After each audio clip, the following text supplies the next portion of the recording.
Well. I'll just get straight to it. So week 3 was intense. If you're new to driving a semi, never driven or backed up a trailer or a boat, I hear that's similar to, it's not exactly, but it's somewhat similar to trying to back up a semi. If you've never done that like me, week 3 will be rough for you. So my class, it was a big class. I believe we started 15, dropped down to 12, and we wind up with 9 left. So by week 3, it's all about range. So range is you're learning how to do straight line back. It's all about the maneuver. So straight line back is one, the offset, and the parallel park. So it was 9 of us. They split us up into pairs of 3 per instructor. So the 2 people in my group, I could say their names, but I'm not sure if they want me to say their names. I'll just say that both of them already had experience driving semi trucks and backing them up. So my instructor had little work to do with them. It's just breaking their bad habits and fine tuning them. Versus with me not having that experience, I'm like a piece of putty and he's trying to, mold me and put me together. And so he spent more time with me than he did with them. And that's good and bad because I noticed some things that they were doing that he wasn't catching because he was so focused on me. And with him being zeroed in on me, any little thing I did, it was like magnified. So yeah, we bumped heads, but it wasn't disrespectful to where, we came to like pushing and cursing each other out. It wasn't like that. It was more or less all the instructors there, especially my instructor. I'll say his name because he said he doesn't do social media. So he was a good guy, good instructor. His name was Brian. And I won't say his last name, but that's his first name. So if you ever go to Swift, Corsicana, hopefully you can get Brian. He's a really good instructor. Well, all of them, the ones that were with my group, Brian, Bobby, and Mr. Allen, they were all really great instructors.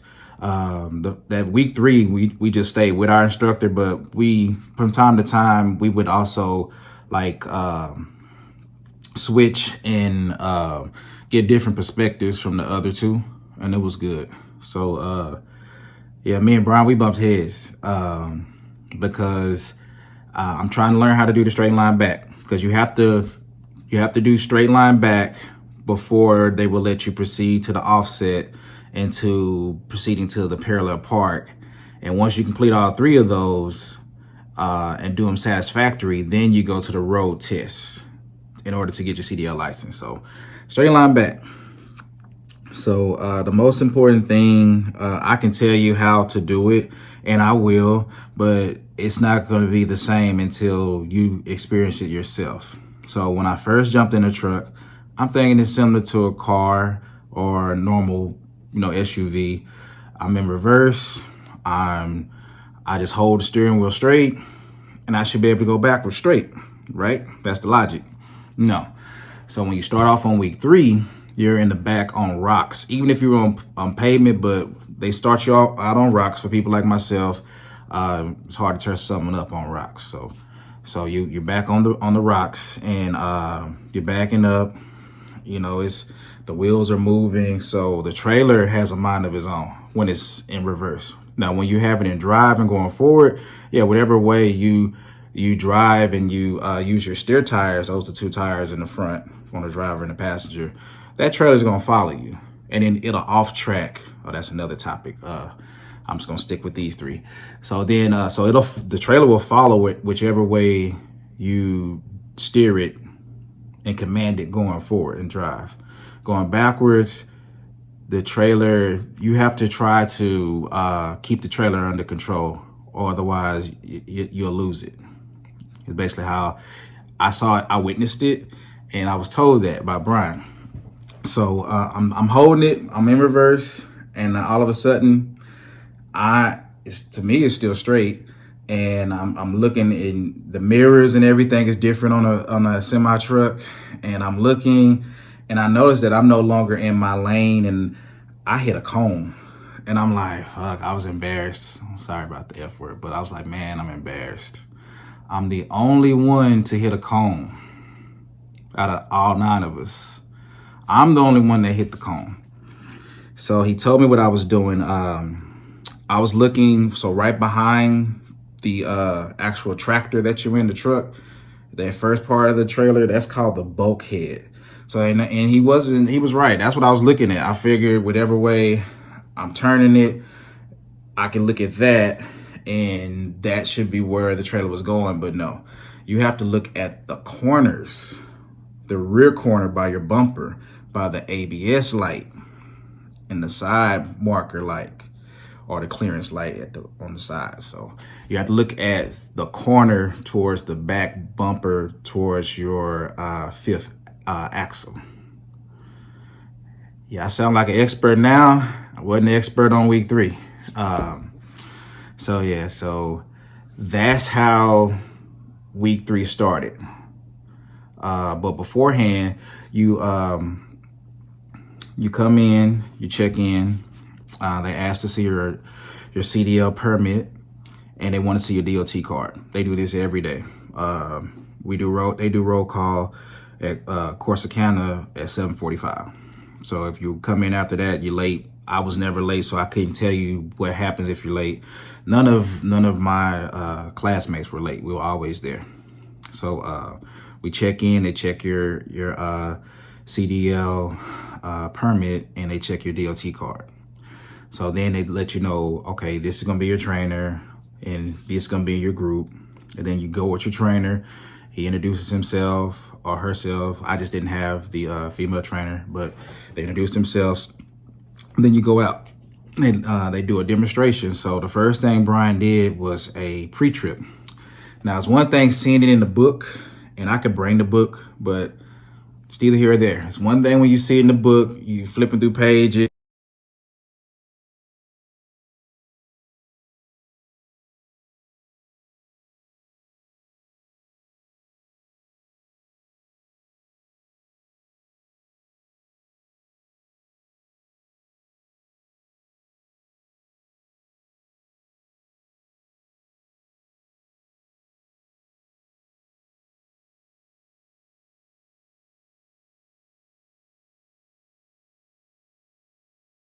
And you see all the stuff, and if you're like me, I'm looking at it. All right, that's cool, but it was another thing when he was actually out there. We raised the hood, and he's pointing at each piece of equipment, and you're trying to download all this stuff in your head, like, oh, okay, this is real now. So I'm looking at it, and everybody's learning capacity is different. My whole life, I have pretty much a photographic memory and a good short-term memory. Not a good long-term, but short-term. So I'm soaking in everything that he's saying, and he's it's fast because he's been doing it over 20 plus years, and but it's not going past me. Now my other two classmates, they could drive better than me, but as far as absorbing it, that's where we differ. So I was good absorbing that whole pre-trip. He started with part A, he did part B. So part A is the engine, part B is the driver's side door, part C is the trailer, and D is the whole thing, and then separately is the coupling system. So day 1, when he went through it, it stuck. I just needed fine tuning because I knew what to say and how to say it. I just didn't remember the parts. So one of my classmates, he may be okay with me saying his name, but he know who he is. I won't do it because I'm not sure if he is okay with me saying his name. He's a former mechanic, and he was great for helping me with learning all the parts because I knew what to say and how to describe them. I just couldn't remember what it was. I could be on the passenger side, and I could be staring at the alternator, but I didn't really know which one was the alternator. So he helped me with all the parts, and I helped him with the verbiage. And then in turn, my other student, well, both of them, they knew how to back up really good. They gave me tips and pointers of how to get a good feel of maneuvering the truck. And of course, Brian did too. But even though you can have all the tips and the cheats and all that good stuff, until you figure it out on your own, you'll be lost. So we came up with a way for him to remember the information, my mechanic friend, and that helped him. I'm not sure what score he made on his pre-trip. I knew I was gonna make 100 because I remembered the stuff. I just needed the fine tuning on, okay, alternator, properly mounted and secured. No cracks, bends, or dents, is belt driven, no exposed wire. So I knew what to say, and I just had to just know, okay, this is the alternator, this is the alternator, and stuff like that. And I just, in turn, I helped him out. We came up with something for him that's easy to say. So I told him, hey, no matter what it is, it's always going to be properly mounted and secured. And then to make it easy for yourself, just say it has no cracks, bends, or damage. So CBD. And once we did that for him, he was perfect.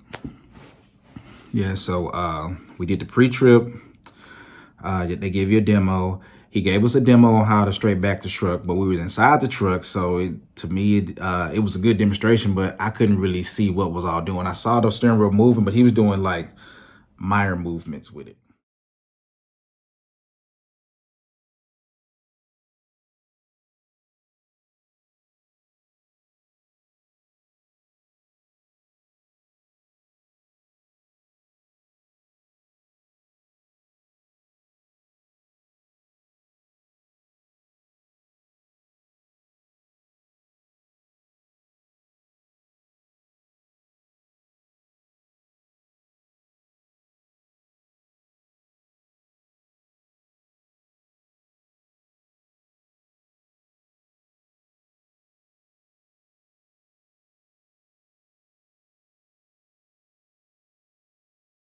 So then once we stepped out the truck and I watched him do it, even still, it didn't really register because I'm like, okay, it looked like it was straight the whole time, but he's in there making minor adjustments. So the biggest thing that I learned, when you turn the steering wheel to the left, the trailer goes right. When you turn it to the right, the trailer goes left.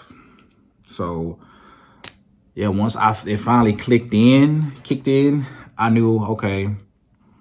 And he told me what cone to look at. It's called a key cone. So once I kept both of them on both of my West Coast mirrors, you'll learn about all that once you go to school.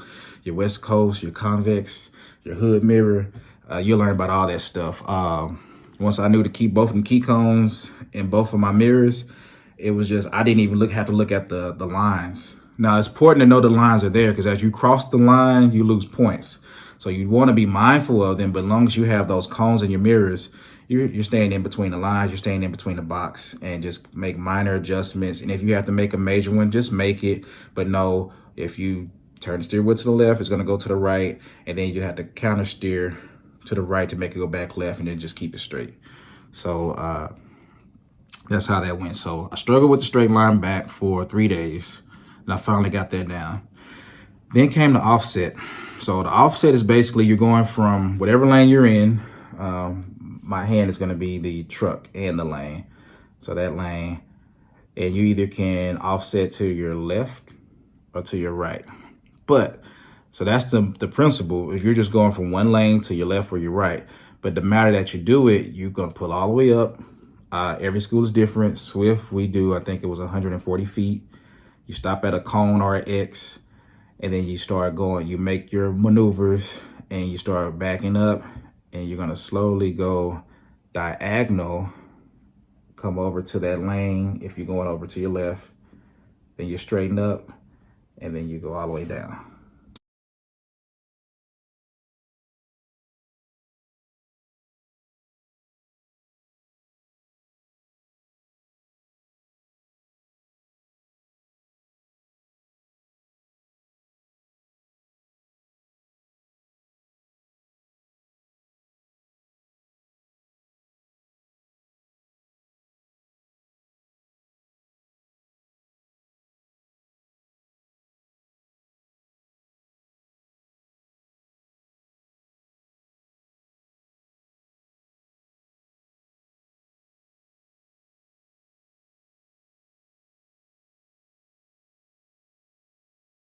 So that's the offset.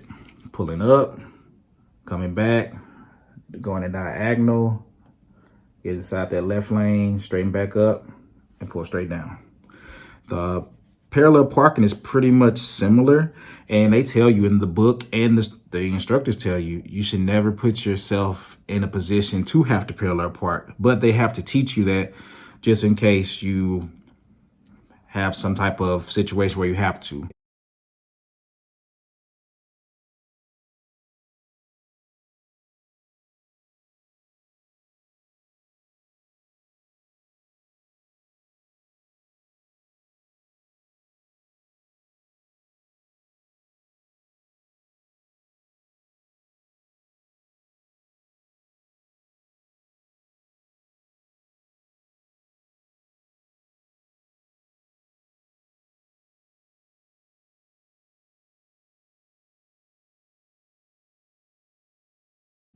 That was parallel parking was actually easy. The offset was killing me. I was always having issues when it came when my truck was like diagonal. I'm like, okay, how do I get it back over the right way? So even right now, I just hear Brian screaming at me, which way is your problem? So the problem is which way is your trailer drifting to? That's the way you want to turn towards your problem. And he showed me how to recognize the problem, how to make the adjustment and fix it by pulling up, straightening up the truck, getting back underneath it, and fixing it. That didn't sink in until week 4. So this is going to be a combo. So this video will be pretty long. So yeah, week 3 was rough, learning how to operate the truck in reverse. I didn't have any issues out on the road outside of driving too slow, he said.